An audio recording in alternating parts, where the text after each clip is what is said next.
The station council chamber was cold and vast, designed to make individuals feel small. And Unire stood at the center of its curved floor, with her heart beating faster than any. Valtteri Hard should beat 13 council members sat above her in their elevated seats. Representatives from the major species that governed Orbital 7. And among them were two Valtteri administrators, whose empty eyes watched her with clinical detachment. You stand accused of emotional contamination and violation of recalibration protocols, the head counselor announced. A massive Corvin whose scales had faded to gray with age.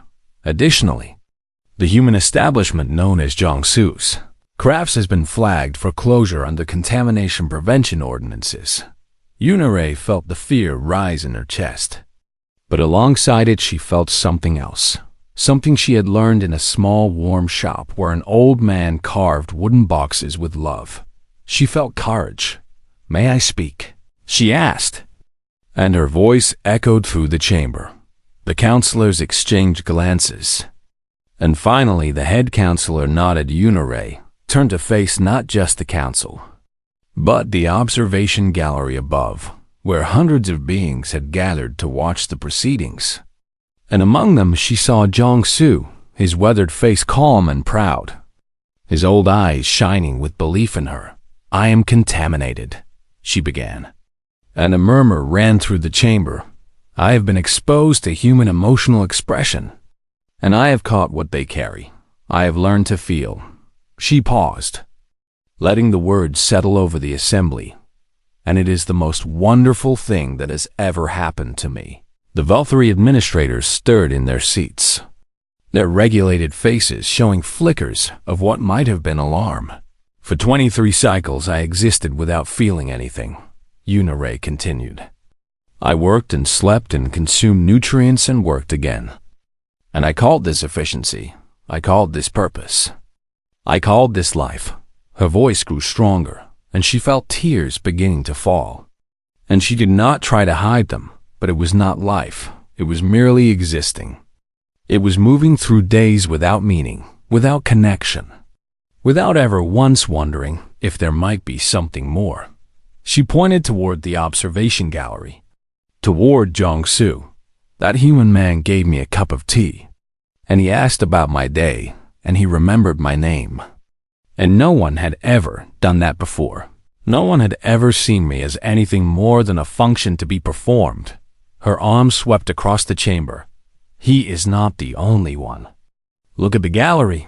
Look at the beings who have come here today. A Corvin warrior who learned to grieve. A Thressen who found solace in shared sorrow.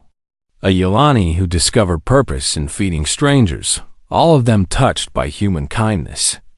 All of them awakened to something their cultures told them they should not feel." The head counselor leaned forward, and Unire saw something shift in his ancient Corvin eyes. "You suggest that emotional contamination is beneficial?" he asked. "I suggest that it is not contamination at all," Unire replied. "I suggest that what humans carry is not a disease but a gift. The gift of connection, of meaning, of caring about other beings, not because it is efficient, but because it feels right." She walked toward the council seats, her steps steady despite the trembling in her limbs. The Valtteri call emotions inefficiencies. The Corvins call gentleness weakness. The Thressen call grief disorder.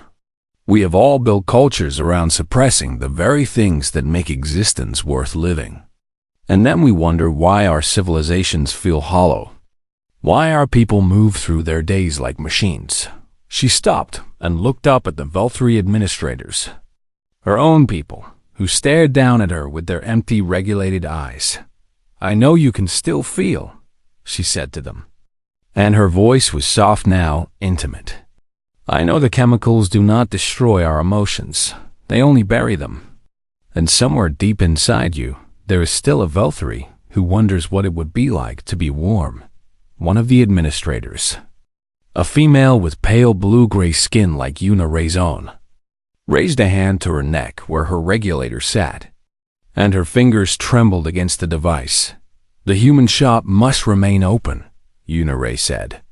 turning back to the full council, not because it serves a function, not because it generates revenue or contributes to station efficiency, but because it saves lives. She gestured to the gallery once more. Every being in that gallery came to Orbital 7 lost and empty, and every one of them found their way to a small shop where an old human offered them tea and treated them like they mattered. And every one of them left that shop carrying a piece of human kindness that changed them forever. Her voice rose, filling the chamber.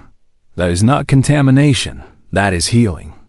That is the thing all our cultures have forgotten how to do. Caring for each other simply because we exist. Not because it is efficient, not because it serves a purpose, but because kindness is its own reward.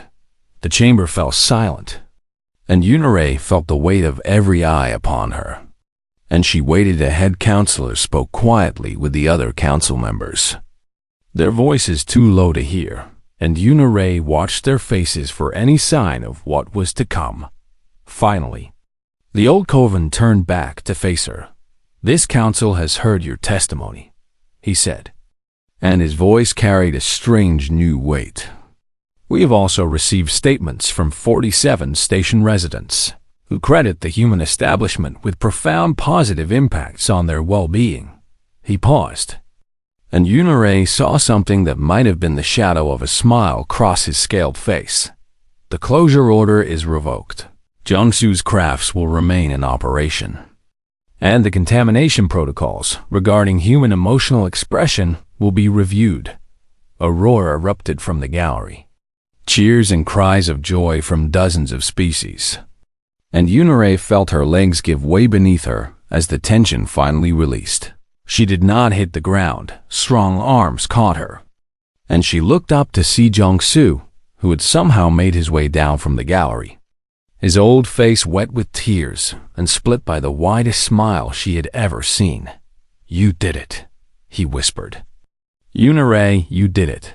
She held on to him and wept. And around them the chamber dissolved into chaos as beings embraced and laughed and celebrated in ways that none of their cultures would have permitted that evening. Yunere returned to the shop, and she found it transformed. Garlands of lights hung from the ceiling, and the tables had been pushed aside to make room for the dozens of beings who had gathered to celebrate. And in the center of it all stood Jiangsu, holding a small wooden box. "I made this for you," he said as Yunere approached. "I started it the first day you came to my shop, because I saw something in you that I recognized, something that wanted to wake up." He pressed the box into her hands, and she opened it to find a music box like the first one she had purchased. But this one was carved with images of stars and flowers and two figures standing together, one human and one Veltari. Their hands intertwined. She pressed the lever, and the melody played. And it was the same simple tune she had heard that first night.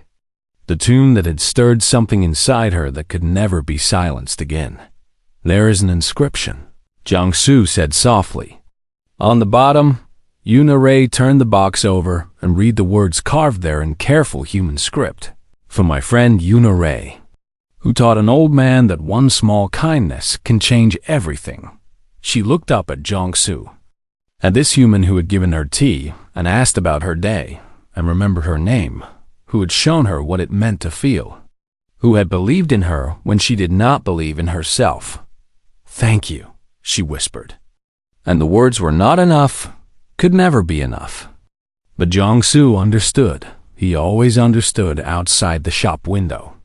The station lights dimmed to simulate evening, and Yunere stood among friends she had never expected to have, feeling things she had never expected to feel, alive in a way she had never expected to be alive. And in the corner of the shop, where a small table held a pot of tea and two cups painted with blue flowers, she saw other Veltari entering, their regulated faces curious and afraid. Reaching for something they could not name, she went to greet them, to offer them tea, to ask about their days, to pass forward the small kindness that had changed everything, because that is what humans taught her. That is what Jiangsu showed her that every flame shared becomes two flames. Every kindness given multiplies. Every heart awakened helps awaken others, and somewhere in the cold distances of space, the warmth was spreading. The morning of her recalibration appointment arrived, and Yunarei did not report to the medical center. She waited in Jong-Soo's shop with her hands wrapped around a cup of tea that had long gone cold, watching the door and waiting for the security officers who would inevitably come for her. But the first being to enter was not a Veltri officer. It was the Corvan warrior from the day before. Her scaled face set in determination as she pushed through the door with all four arms raised in a gesture Yunarei recognized as peaceful intent. "I heard what is happening," the Corvan said, a rough voice filled with an emotion the Corvans were not supposed to feel. "I heard they are trying to take the feeling from you, the way my own people tried to take my grief when I lost my mate." Before Yunarei could respond, another figure entered behind the Corvan, a Thressin with delicate wings and multifaceted eyes that reflected the shop's warm light. "Jong-Soo contacted me last night," the Thressin said. "He told me about your situation, and I could not stay silent.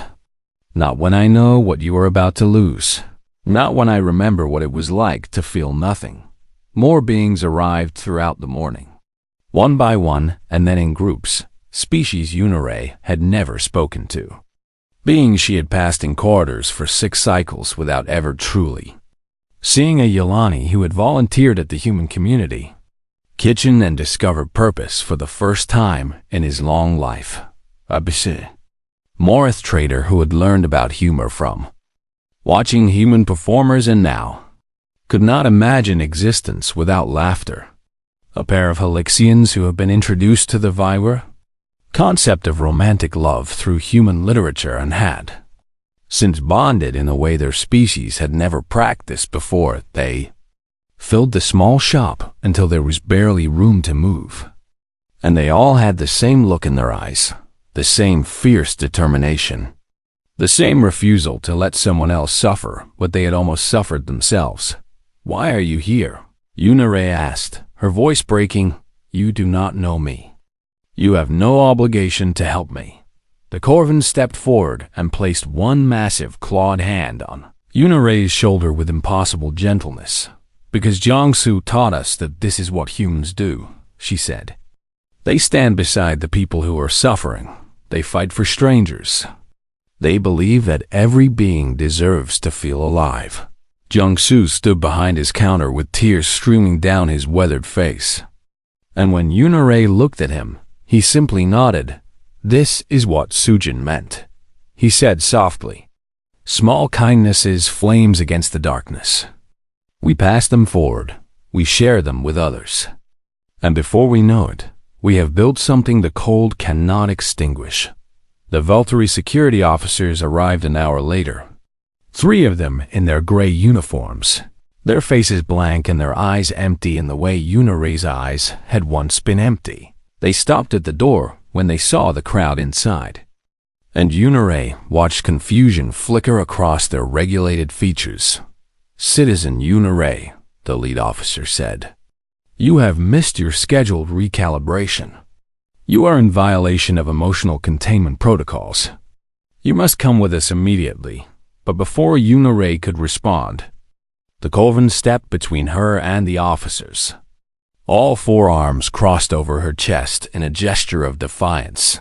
"She is not going anywhere," the Corvan said. "This is not your concern," the officer replied. "This is an internal Velthri matter. It is all of our concern," the Thressin said, rising on her delicate wings.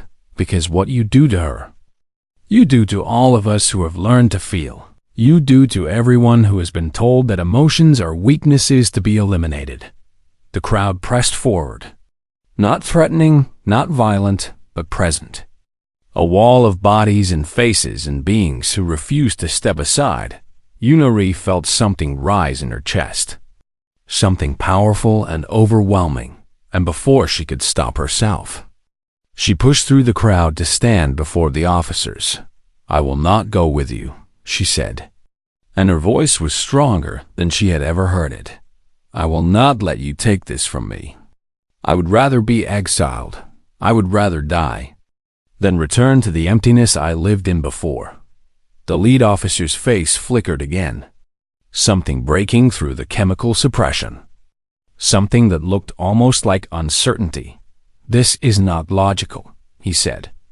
"Emotions serve no function. They interfere with productivity. They create chaos and inefficiency. They create meaning," Yunarei replied. And she was crying now, tears falling freely down her blue-gray skin. "They create connection and purpose and love. They make us alive instead of just existing. And I have felt more in these past days than I did in my entire life before." She gestured at the crowd behind her, at the Corvan warrior and the Thressen and the Yelani and all the others who had gathered in this small human shop. "Look at them," she said. "Look at what human kindness has done. Look at what feeling has created. These are beings from species that have never cooperated, never cared about each other, and yet here they stand, together, because one old human man offered them tea and taught them that they mattered." The lead officer stared at the crowd, and Yunarei saw his hand move toward his own regulator, the device at his neck that kept him empty and efficient. "This will be reported to the council," he finally said, and his voice was different now, quieter, uncertain. "They will decide what is to be done." He turned and left, his two subordinates following, and the shop erupted in cheers and embraces and sounds of joy that Yunarei had never heard from any species before. But she knew this was not over. The council would come. The full weight of Velthari authority would descend upon this small shop in the lower district, and all these beings who had gathered to support her would face consequences for their defiance. She found Jiangsu in the crowd and took his hands in hers. "What do we do now?" she asked. Jiangsu smiled. That warm, impossible smile that had started everything, that had awakened something inside her that could never be put back to sleep. "Now we tell the truth," he said. "To the council, to the station, to everyone who will listen, we tell them what it means to feel. And we hope that somewhere in all those regulated hearts, there is still a spark that wants to burn." Outside the shop window, the station continued its endless rotation. Thousands of beings moving through their scheduled lives. And Yunarei looked at them and felt something new growing inside her. Not just hope anymore, but certainty.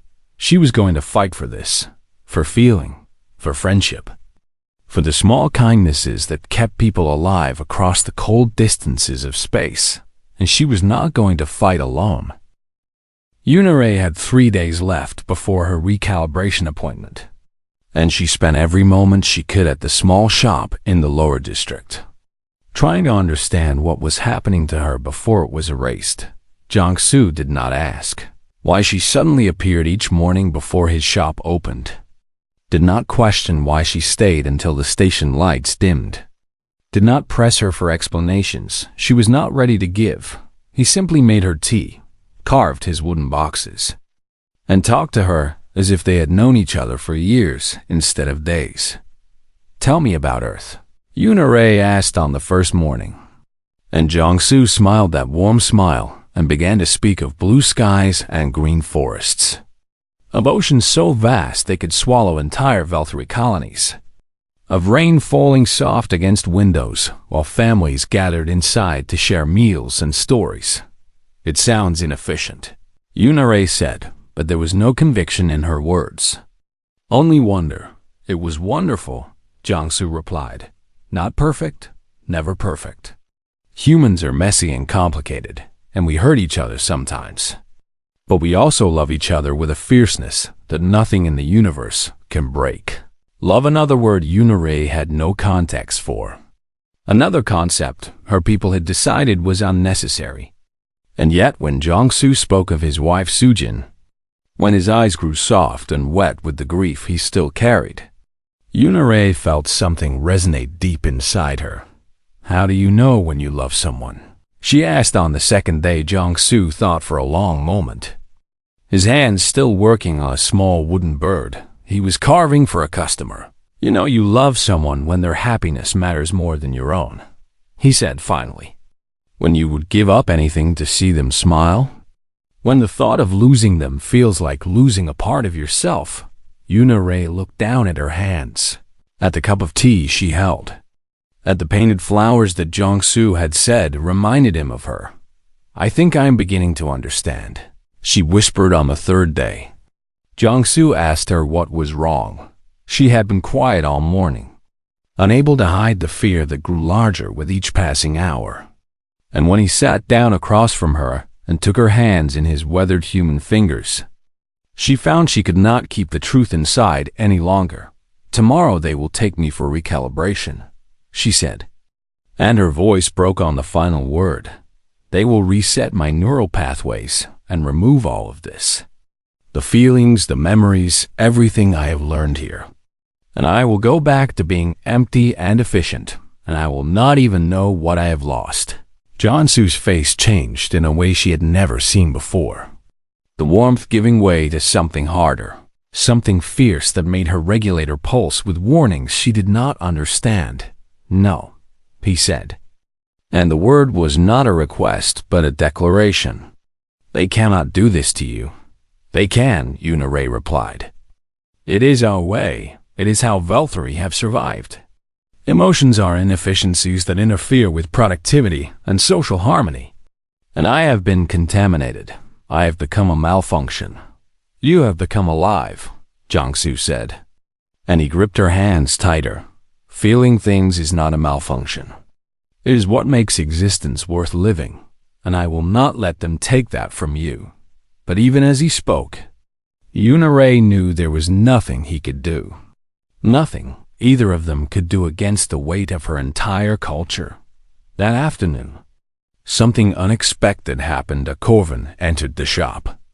Tall and scaled with 4 arms and a face that most species found frightening.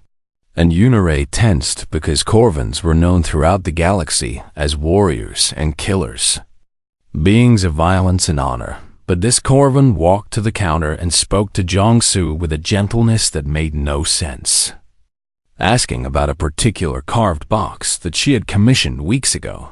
For my daughter, the Corvan said, her voice rough but soft. She has been unwell, and I remembered how your items brought comfort during my own darkness. Jiangsu retrieved a beautiful box carved with images of stars and moons. And the Corvan's large clawed hands took it with a tenderness that Yuna-Ray would not have believed possible. You taught me to laugh again, the Corvan said to Jiangsu. After I lost my mate in the border wars, I came to this station wanting to die. And you gave me tea and told me stories of Earth. And slowly I remembered that life could hold joy as well as pain. She paid for the box and left. And Yuna-Ray stared after her with something shifting in her chest. She is not the only one, Jiangsu said quietly. Many beings have found their way to this shop over the years.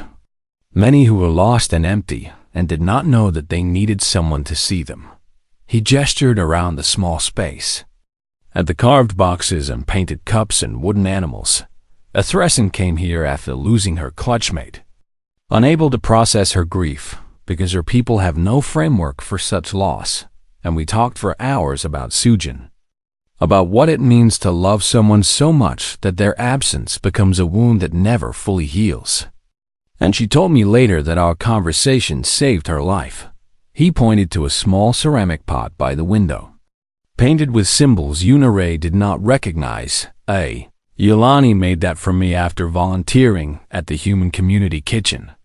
He said he had never felt purpose before, never understood why existence mattered, until he learned the human practice of feeding strangers and asking nothing in return. Yuna-Ray felt tears streaming down her face. That strange moisture that should not be possible, that her regulator should prevent but no longer could. You change people, she said. You and your shop and your tea and your kindness. You change everyone who comes here. Jiangsu shook his head, and his own eyes were wet now. I do not change anyone, he said. I simply remind them of what they already are. Beneath the chemicals and the cultural conditioning and the rules that tell them not to feel, I remind them that they are alive, and that being alive means something. Yunere stood and walked to the window, looking out at the crowds passing by, all those beings moving with efficiency and purpose. And she wondered how many of them were like her. How many were burying something deep inside? How many had forgotten what it meant to feel? What if I refuse? She said softly. What if I do not go to my recalibration tomorrow? Then they will come for you, Jiangsu replied. And they will do it by force. What if I run? Where would you go? Yunere turned back to face him, and she saw on his face the same fear she felt in her chest, the fear of losing something precious. The fear that this small flame they had kindled together might be extinguished before it had a chance to grow. I do not know, she admitted. I do not know anything except that I cannot go back to being empty. I cannot let them take this from me. I would rather cease to exist than live without feeling anything ever again. Jiangsu crossed the room and pulled her into an embrace. And Yunere had never been held before, had never known the warmth of arms around her. And she wept against his shoulder while he stroked her hair and whispered words of comfort. We will find a way, he promised. You are not alone anymore. You have me. You have friendship. And humans are stubborn creatures who do not give up the people they care about without a fight. Outside the window, the station lights began to dim, and Yunere held on to Jiangsu and felt something new growing inside her alongside the fear. Hope, small and fragile and entirely illogical, but burning nonetheless. 3 days passed, and Yunere could not stop thinking about the music box. She ran diagnostic programs on her neural pathways and found no malfunction. Adjusted her chemical regulator twice and felt no change. Meditated in the Velthary manner of emptying herself of all sensation. And still the melody played in her mind. On the 4th day, she told herself she needed to return to the shop only to understand the inefficiency, to study it so she could properly categorize it and move beyond this strange disruption to her routine. She did not admit, even to herself, that she simply wanted to feel warm again. The chime rang as she entered, and Jiangsu looked up from his work with that same smile, those same lines curving around his eyes like he was genuinely happy to see her. Ah, the young Velthary returns, he said, and he was already moving toward the small heating unit where a pot of tea waited. I wondered if you would come back. Hoped you would. Please sit.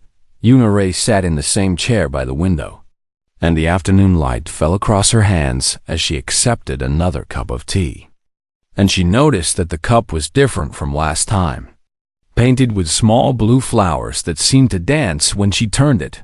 You changed the cup, she said, because she did not know what else to say. This one reminded me of you, Jiangsu replied, settling into a chair across from her with his own cup. The color of the flowers is like your skin, that beautiful blue-gray. And I thought you might like to drink from something that felt connected to you.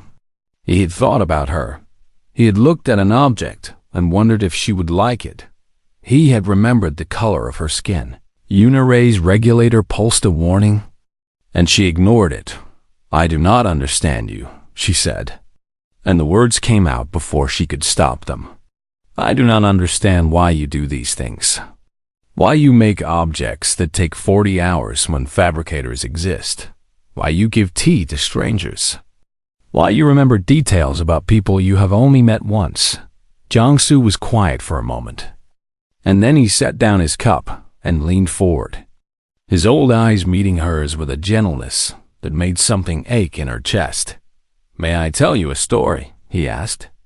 And when she nodded, he began, I had a wife named Sujin, and she was the kindest person I have ever known.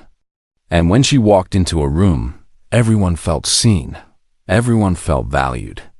Everyone felt like they mattered. His voice grew soft, and Yunere saw his eyes become wet with moisture. The same moisture that had appeared in her own eyes when she listened to the music box. She passed away 8 years ago. A sickness that human medicine could not cure. And after she was gone, I did not know how to keep living. Did not know why I should bother when the universe suddenly felt so empty and cold. He paused and looked at the objects around his shop. The carved boxes and painted cups and small wooden animals that lined the shelves. But Sujin used to say something that I never forgot. She said that small kindnesses are how we keep each other alive across the cold distances of space. That every cup of tea offered and every smile shared is a tiny flame against the darkness. Jong-soo looked back at Yuna Ray, and his smile returned, smaller now, but somehow deeper. So I opened this shop, and I make things by hand because Sujin taught me that the time we put into creating something is a gift we give to the person who receives it. And I offer tea to everyone who walks through my door because that is how I keep her alive. By being kind the way she was kind, Yuna Ray did not know how to respond. And she felt her throat tighten with an emotion she could not name. What you feel when you lose someone you love. She finally asked, "What is that called?" "Grief," Jong-soo said, "and longing, and the strange, beautiful ache of loving someone even after they are gone. And what you feel when someone is kind to you, for no reason. When they remember your name and think about what might make you happy." Jong-soo's eyes crinkled with warmth, and he reached across the small table to pat her hand gently. A touch so brief and light that her regulator barely registered it. "That is called being cared for," he said. "Being seen, being valued. Some might call it the beginning of friendship." Friendship. Yuna Ray turned the word over in her mind, and it felt strange and wonderful and terrifying all at once. The Valkyrie did not have friends. They had colleagues and associates and efficient partnerships. But friendship implied something emotional. Something that existed purely for its own sake. Something that could not be measured or optimized. "I should not be feeling these things," she whispered. And her voice cracked in a way that alarmed her. "My people do not feel. We have evolved beyond such inefficiencies. And yet, since I purchased your music box, I cannot make them stop." Jong-soo squeezed her hand once more before releasing it. "Perhaps," he said gently, "you have not evolved beyond feelings at all. Perhaps you have only learned to bury them so deep that you forgot they were there. And perhaps they are waking up now because some part of you wants to feel alive." Yuna Ray left the shop an hour later with a small painted card that Jong-soo had made for her. A simple image of the station's observation deck with stars beyond the glass. And on the back he had written, "For my new friend Yuna Ray, may you always find warmth in the cold." She held the card against her chest as she walked home. And she did not care that other beings stared at her. Did not care that her behavior was unusual and inefficient and wrong. By every standard she had been taught, for the first time in her life. She had a friend. That night, her regulator sent a priority alert to the Valkyrie administrative office, flagging her for emotional contamination and scheduling her for recalibration in 4 days. She read the notification on her personal screen, and the ache in her chest transformed into something colder, something sharp, something that felt like fear. In 4 days they would reset her neural pathways and erase everything she had begun to feel. Erase the music box melody from her mind. Erase the memory of tea and kindness and the word friendship. Erase the small flame that had finally begun to burn inside her. She looked at the painted card in her hands, and then at the music box on her table. And she made a decision that no Valkyrie had made in generations. She was not going to let them take this away from her. She did not know how to fight, did not know how to resist, did not know what she could possibly do against an entire system designed to keep her empty. But she had 4 days. And she had a friend, and somewhere in the warmth of that small human shop, she believed she might find the courage to become something more than she had ever been allowed to be. The space station Orbital 7 hummed with the movement of thousands of beings from dozens of worlds. And Yunarei moved through the crowds like water flowing around stones. Never touching, never stopping, never feeling anything at all. She was Valkyrie. And her people had long ago decided that emotions were inefficiencies to be managed through chemical regulation.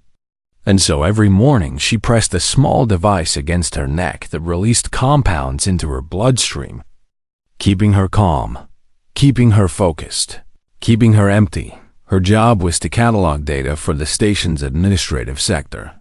And she had done this work for 6 cycles without complaint, without ambition, without wondering if there might be something more. Because wondering was itself an inefficiency. Today, the main corridor to her workplace was blocked for maintenance. And a service drone directed her through the lower districts, areas she had never visited. Areas where the newer species kept their businesses away from the gleaming upper levels. Humans had arrived in the galactic community only 40 years ago, and most species considered them unremarkable. A small world of soft creatures with short lifespans and no notable technology, tolerated but never respected. Allowed to exist on the edges of stations like this one, Yunarei walked past shops selling unfamiliar foods and strange garments. And she kept her eyes forward because none of this concerned her. None of this had any relevance to her scheduled existence. But then she stopped. A small storefront caught her attention. Not because it was bright or loud, but because it was the opposite. Quiet and warm with soft golden light spilling through a glass window. And inside she could see shelves filled with objects she could not immediately categorize. The sign above the door read Jiangsu's Crafts in both human script and galactic common. And beneath it were words she did not understand. Handmade with love. Yunarei did not know why she entered the shop. And later she would tell herself it was merely curiosity. A desire to understand an inefficiency so she could properly dismiss it. A chime rang softly as she stepped inside. And the air smelled different here, warm and organic. Like wood and tea and something sweet she had no name for welcome. Welcome, a voice called out, and from behind a counter emerged a human male. Older than most she had seen, with gray hair and deep lines around his eyes. That curved upward as he smiled at her, his name tag read, Park. Jiangsu, and he moved toward her with a warmth in his expression that made her chemical regulator send a small warning pulse through her system. First time in my shop, he said. And it was not a question, but an observation. Gentle and knowing. Please, look around. Take your time. There was no rush here. Yunarei did not understand this greeting. Because every transaction had a purpose, a timeline, an expected outcome. And yet this human seemed to suggest that she could simply exist in his space without obligation. She walked slowly along the shelves, examining the objects displayed there, and her confusion grew with each item she observed. There were small boxes made of wood, carved with patterns of flowers and birds and symbols she did not recognize, and when she picked one up, she felt the slight irregularities where a tool had shaped the material by hand. That one took me 40 hours to make, Jiangsu said, appearing beside her with a small cup in his hands. My grandmother used to make these when I was a boy on Earth, and the sound they make. It always reminded me of her kitchen in the morning. He pressed a tiny lever on the side of the box, and it opened to reveal a small mechanical device inside that began to play music. A simple melody that rose and fell like breathing, like heartbeat. Like something alive, Yunarei stared at the box and felt her regulator pulse again, stronger this time, warning her of elevated neural activity in regions associated with emotional response. Why would you spend 40 hours creating something a fabricator could produce in seconds? She asked, and her voice came out flatter than she intended. Clinical and cold Jiangsu did not seem offended by her question, and instead his smile grew wider as he pressed the cup into her hands. Warm tea that smelled of herbs and honey. because a fabricator cannot put love into an object, he said. Cannot put memory or meaning or hope into the grain of the wood. Cannot carve each line while thinking of the person who might one day hold it and feel less alone. Yuna did not understand these words, but she found herself unable to dismiss them as she had dismissed so many things before. You are Valkyrie.